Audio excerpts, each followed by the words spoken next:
Thanks for joining me. Otherwise, I'd be all alone. Okay, so Algebra 2, Video 10.1, Function Notation. All right, here we go. Good stuff. That's all I offer, let me tell you. So we're going to take something old, okay? Y equals 2x plus 7. And we're going to change this into function notation, okay? In order to change that into function notation, you can pick any capital letter you want. A lot of times they use F, okay? And then there'll be parentheses, and it'll tell you what variable the expression is going to be in terms of, which is x. And then you just set it equal to 2x plus 7. So it's the same thing as y equals 2x plus 7. But we replaced it with f of x, and it's just a notation, okay? So the name of this expression is f of x, and x represents any value that you want to plug in there, okay? So x is going to be that any number, okay, any value you want, and f of x will be the answer. And it'll make more sense when I do a problem, okay? You're not going to multiply f times x, okay? It's just a title. You can use any capital letter you want. Okay, so look at the example below it here, okay? It says if f of x equals 2x plus 7, okay, then find f of negative 3. All this is saying in English, okay, is you're going to take the f function, which is this right here, you're going to replace the variable x with the value they've inputted. Okay, so it's just substitution, and you substitute the number that's in the parentheses right here. So just go ahead and write 2 parentheses, that's what I would do right away, plus 7, okay? And then the number inside the parentheses, negative 3, goes right here. And then you go ahead and you do your normal computation. So then this right over here will be what? Negative 6 plus 7, and then you get an answer of 1. Okay, so again, don't overanalyze it. You can use any capital letter you want. Now I want to show you one that causes a lot of crisis. I'm going to go ahead and write this g function down, and I'll move it where you can see it. It's the next example. This one literally makes people crazy. And then I have a suggestion for you. So this is actually number 4 on 28.1, and I just want to show you why it drives everybody absolutely insane. I'm making sure I copy it down nice and pretty for y'all. And let me unzoom. I get a little too zoom happy. All right, so look at this function. G of x equals the opposite of x squared plus 9x minus 1, and they want you to find g of negative 7. I'm going to be honest with you, the best thing you can do is everywhere you see an x, just put parentheses with a space.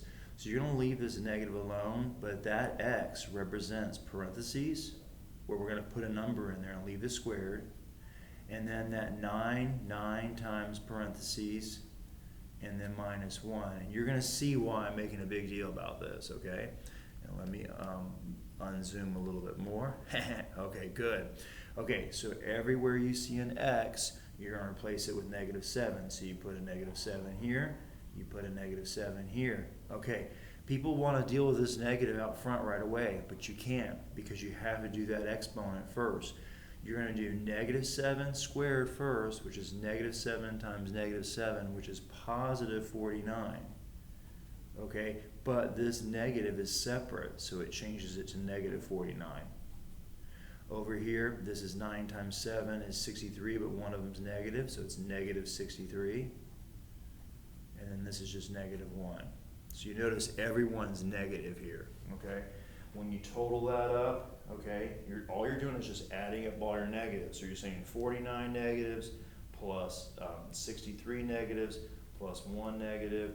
Unfortunately, we're all in debt here, and we're all in debt here of a total of negative 113. Okay, this is what we're looking for, okay? But again, you're saying if you grab the g function, you plug in negative $7, then the end result is going to be negative 113, okay? All right, you're just inputting that one value. Okay, take a second. What are you thinking? Okay, it's one of my more favorite topics to do So let's find one that has some algebra. Yeah. Let's do one that is algebraic, all right? Okay, let's try this one. Okay, complete algebra 1. So let's say I give you f of x equals negative 4x plus 9. Okay, here's your f function. And then they want you to find f of c plus 2. Okay, so let me just make sure I understand the question. They have to give you the function. They're giving you the f function. Okay, they'll define it over here. You don't have to find it or figure it out. They're going to give you the functions that you need.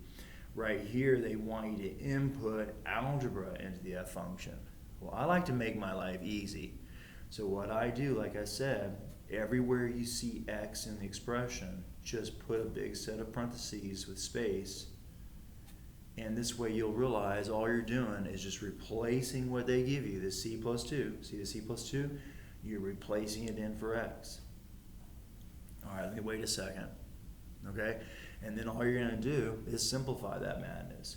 All right, well, you guys know the distributive property. You've seen it for 100 years. So now you have negative 4c minus 8. Recopy the 9. Am I still on screen? Woohoo! All numbers are like terms, negative 4c plus 1. So think about it. If you input an expression, you know, your output is going to be an expression, and you're just replacing x with c plus 2. That's really all that you're doing, okay? You can have fun with this, or, well, you know, when I say fun with it, probably one of the best examples is if you're getting your first job, okay? So let's say this is your first job ever, you got it this summer, okay? And so call it j of x, okay? And then I don't know, you're one of the lucky ones. Somehow you got a job that paid you $11 an hour. So look, this is your job function, okay? The j is just to help me remember what we're talking about, okay? The 11x is $11 per hour. X represents the hours that you work, okay?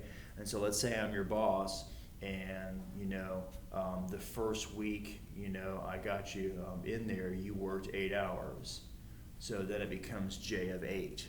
And then you come over here and you go 11 times 8, and then you get a whole whopping $88, okay? But you know how jobs are. You don't always work 8 hours, so maybe, you know, the next time you go, you only work 6 hours, okay? And then it changes to 11 times 6, and then it's $66. So this is the purpose of functions, okay? You can give it a title j. That j helps remember what we're talking about. We're talking about your first job, and then you can also define your function for how much you get paid an hour. Okay, I hope this helps. Algebra 2, video 10.1. Talk to you soon.